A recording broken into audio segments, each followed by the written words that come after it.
Знаеш ли, че ако изричаш постоянно в ежедневието си негативни думи, ти блокираш собствената си манифестация? Физическата реалност е само огледало на твоите вярвания и дефиниции. Замислял ли си какви думи използваш най-често в ежедневието си? Пиши ми долу в коментарите коя фраза те задържа най-много.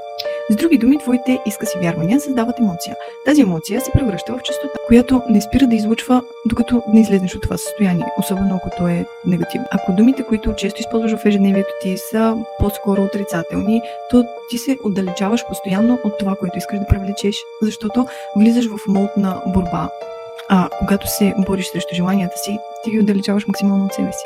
Когато започнеш да говориш в енергията на избирам, позволявам си, вярвам, тогава вътрешното ти състояние започва да се променя мигновено.